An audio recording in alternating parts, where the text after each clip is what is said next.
보면 어쨌든 전체적으로 상향을 하더라고요. 그럼요. 네. 9월에 만약에 금리 인하가 들어가면은 진짜 회복기에 들어갔다고 볼 수 있는 건가요? 여러분들이 남은 날 중에 부동산 가격이 오늘이 제일 쌀 날이다. 많은 분들이 집 가격은 더 떨어질 것이다 라고 하신 분들도 수두룩해요. 그죠? 근데 저는 이렇게 생각해요. 집 가격을 아무리 최고가에 사더라도 네. 그 최고 가격은 언젠가는 낮은 가격이 돼 있을 거예요. 왜냐하면 항상 저희가 역사적으로 봤을 때 보면 어쨌든 전체적으로 상향을 하더라고요. 그럼요. 네. 하다못해 지난 20년 사이에 가장 잘못 샀던 기간은 서브프라임 때예요. 서브프라임 전에. 그게 언제였죠? 2006년, 2007년. 아, 그때. 솔직히 뱅크럽시 전문을 하는 변호사들 돈 떼돈으로 벌었죠. 그때 뱅크럽시를 너무 많이 해서요. 네. 2008년, 2009년도에 뱅크럽시 변호사들 떼돈 벌었어. 네, 왜냐면 그 서프라임 때 2005년부터 2007년 사이에 집 구매하신 분들이 너무 많았거든요. 네. 그 당시에는 어떻게 집을 샀냐면 알아요? 몰라요. 손 줘봐요. 손이요. 그래서 여기 맥박 뛰잖아? 그럼 융자 나왔어. 아, 그래요? 다들 끄덕끄덕 해주시는데. 네. 그리고 그 당시에 다운 페이먼트도 필요 없었어요. 제로 다운이요? 제로 다운에 맥박 뛰면 융자 나와. 아니, 그러면은 그냥 돈 하나도 없는 사람도 가가지고 거의 집 네. 그냥 살 수 있었던 거네요. 그게 어떤 거하고 가장 비슷했냐면 네. 지금 차 사는 거하고 똑같아요. 어떤 상황? 지금 차 살 때 솔직히 무슨 서류 보여줘요? 저는 잘 모르겠습니다. 저 좀 오래돼가지고 한 2010년도에 보통 차 캐시로 안 사잖아요. 그죠? 차 융자 받아서 사잖아. 네. 뭐 리스를 하건 뭐 구매를 하건 간에 파이낸싱 받아서 산단 말이야. 그러니까 차 살 때 본인이 얼만큼 실제로 벌고 있다는 증거를 안 보여줘도 돼요. 증빙 자료가 필요가 없다. 증빙자료 필요 없어. 그냥 그때 크레딧 껴보는 거야. 서브 프라임 때가 약간 그런 식이었다. 똑같았어요. 네. 그럼 그때 진짜 문제 많이 생겼겠네요. 그러니까 이게 차는 그래도 페이먼트가 한 달에 몇백 불인데 이거 집은 좀 다르잖아요. 네, 그 당시에 집을 사는데도 지금 차 사는 것처럼 똑같이 나왔어요. 네. 와. 그러니까 나 돈 이만큼 벌어, 어디서 일해, 몇 년 일했음, 네. 그리고 크레딧 떼어보고 크레딧 뭐 700점 넘네, 오케이, 융자 나오는 거야. 그러면 돈 없는 분들이나 혹시 뭐 문제가 있는 분들도 정말 많이 그런 식으로 구매하면서 좀 그럼요. 문제가 많았겠네요. 제로 다운으로 5채, 10채 산 사람이 얼마나 많은데. 근데 문제는 그 당시 이자가 네. 높았어요. 아, 이자가 높으니까 어떻게 했어? 이거를 또 막 크리에이티브하게 파이낸싱을 한 거야. 월 페이먼트가 너무 많으면은 많은 사람들이 사기가 힘드니까 네. 어떻게 했느냐? 월 페이먼트를 한 절반으로 내게 해준 거예요. 음, 근데 어떻게 절반을 내게 해주겠어? 그러게요. 어떻게 절반을 내요? 이자만 내게 해주는 거죠. 이자만 내도 이제 그렇지. 이자만 내는 기간을 뭐 3년이든지 5년 정해주는 거예요. 네. 그리고 그다음부터 원금 갚아야 돼. 그러면은 3년에서 5년 뒤에 갑자기 다 때려맞는 사람들이 그렇죠. 많았겠네요. 갖고 있는 지 3년 지나면 이제부터 네. 원금 갚아야 되는 거지. 그것도 와. 30년에 갚는 게 아니라 27년이나 25년에 갚아야 되지. 그러니까 더 페이먼트가 더 높게. 더 높아지지. 원래 30년 냈을 거보다. 그거는 안 무서워. 네. 그보다 더 무서운 게 뭐냐면 네. 이게 안 무섭다고요? 그보다 더 안 좋은 걸 썼어요. 네게티브 애모타이제이션이라고 불러요. 이자도 안 내는 프로그램은 시간이 지나면서 원금이 불어나. 오 마이 갓. 그러면은 네. 27년이나 25년 만에 원금 불어난 것까지 한꺼번에 갚아야 돼. 그 당시에는 집 네. 가격이 한 달에 10,000불씩 뛰었으니까 네. 재용자하면 돼 이렇게 얘기했죠. 그래 뭐 집값 오르는데 팔면 되지, 수익 남기면 되지. 또는 그 뭐 이자율 낮아지면 그때 가서 재용자하면 돼. 뭐 그러면 되지. 그 생각으로 집을 구매했어요. 제로 다운에 크레딧 좋으니까 5채 10채 퍼주고, 그리고 페이먼트는 나중에 3년이나 5년 뒤에 2배로 내는 프로그램을 만들어서 준 거지. 이거 너무 그 당시에는 이게 정상적이라고 생각했을 수도 있지만 지금 들어보면 되게 좀 위험해 보이는 그렇죠. 수단인데요. 네. 네. 그런 게 모이고 미루다 보니까 이게 나중에 확 터지는 거죠. 3년 지났는데 페이먼트 못 내. 생각해보니까 페이먼트 갑자기 2배로 내는 거야. 2,000불 내던 사람이 갑자기 4,000불 내래. 네. 근데 그게 5채야. 그렇다고 이게- 렌트 쳐도 4,000불 못 받아. 네. 그죠. 그러니까 이거 어떻게 해야 돼? 이거 내가 매달 이거 한 10,000불씩 내고 이거 킵해야 돼? 못 내는 거야. 못 내다 보니까 어떻게 돼요? 차압해야 돼. 근데 문제는 차압하려니까 이제 한 1년 정도는 페이먼트 안 내고 살고 있어요. 그러다 보니까 집이 상태가 안 좋아져. 그리고 어차피 내 집 아니야. 내 돈 안 들어갔어. 그냥 크레딧만 망가지면 돼. 에라 모르겠다. 집 던져라. 그렇게 던진 사람들이 많이 나오기 시작한 거죠. 그러니까 어떻게 되겠어요? 갑자기 서플라이가 그냥 시장에 막 나오기 시작하는 거지. 그때 은행에서는 당시에 막 잡하고. 집 쟁여놨던 사람들이 그쵸. 이제 집을 다 내놓게 돼야 되는 상황이 되니까 페이먼트가 너무 높아지면서 갑자기 떠돌이 집들이 많이 생기겠네요. 그렇죠. 비어 있는 집. 네.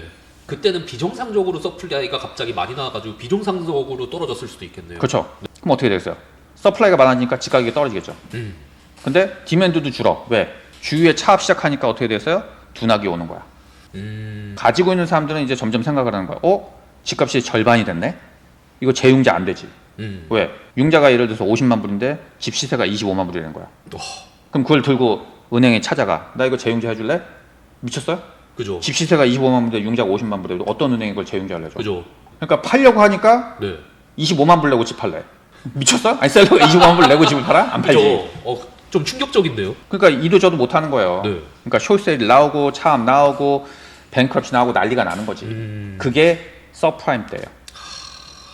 이거 굉장히 역사적인 기간이네요. 그때. 그럼요. 네, 말씀해 주신 것 같은데 전에도. 네.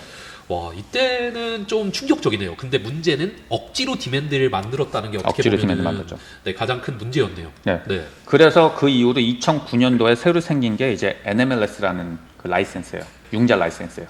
몰게지 융자를 해주려면은 이제 라이센스가 필요해. 네. 그 당시에는 라이센스도 필요도 없었어요. 아, 그래요. 네. NMLS 이게 생기고 융자 하려면 그 라이센스 따야 되고 가이드라인 스트릭해지고 하다못해 바이어가 있으면 그 바이어의 융자 서류를 IRS하고 대조를 해야 돼요. 안 그러면 융자가 안 나와. 이게 확실한 정보다라는 거를 어떻게 그렇죠. 보면은 확인하는 절차가 또 생기는 거네요. 그래서 이제 뱅크 스테이먼트 갖고 와라. 너 여기 네. 왜 캐시 집어넣냐? 캐시 어디서 났냐? 너 월급 얼마 받냐? 너 네. 오버타임 얼마 해? 이거 아닌 것 같은데 너 언제 승진했어? 이거 니네 집 아니야? 그냥 탈탈 다 털어 봐요. 네. 그러다 보니까 디맨드가 정말로 찐 디맨드예요.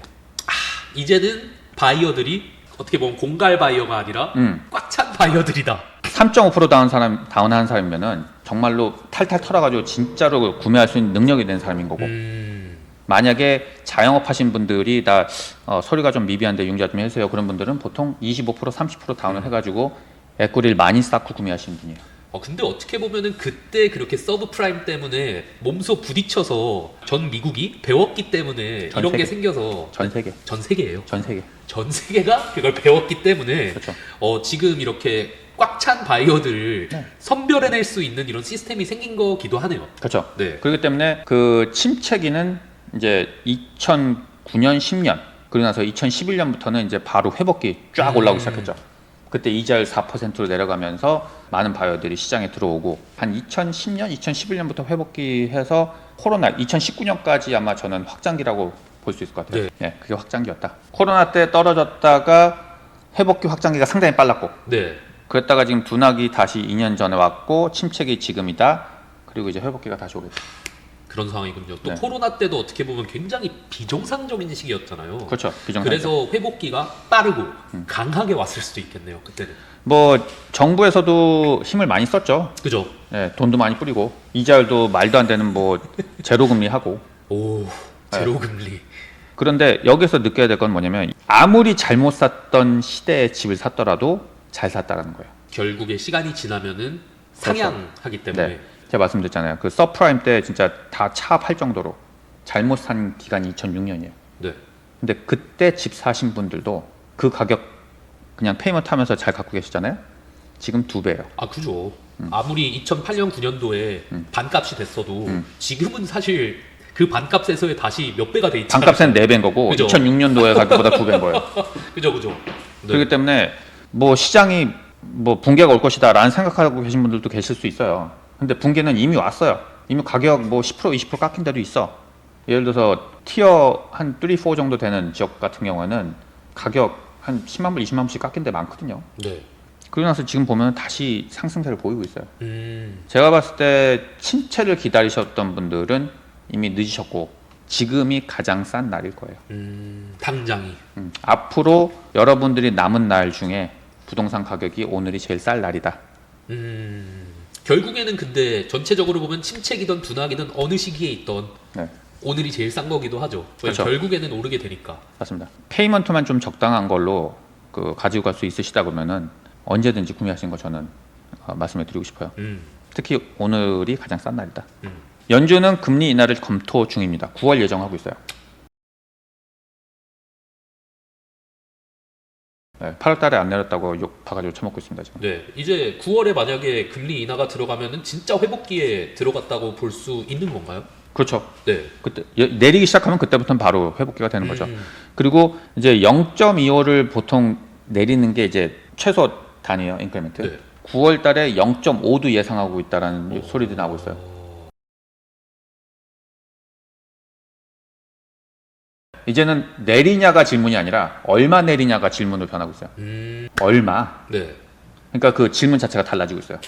작년에는 제 기억에도 전체적으로 그래도 약간 애매했거든요. 네. 경제가 안 좋다고 하기에.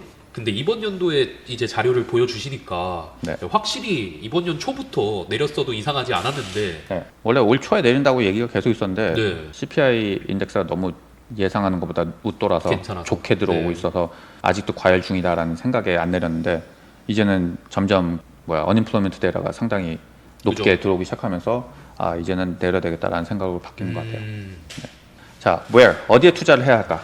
어디에 투자해야 될까? 부동산 당연한 거지. 뭐 이런 야 너무 광고성 쓰는 거 아니야? 어디에 투자해야 될까? 그거 다음번에 부동산 써 있으면 누가 이거 이렇게 나냐? 야 이거 너무 대놓고 광고 아니야?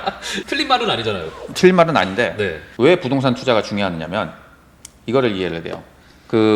특히 인플레이션이 높을 때 사람들이 불안해할 때 중요한 것은 커머디티에 투자하는 게 중요해요.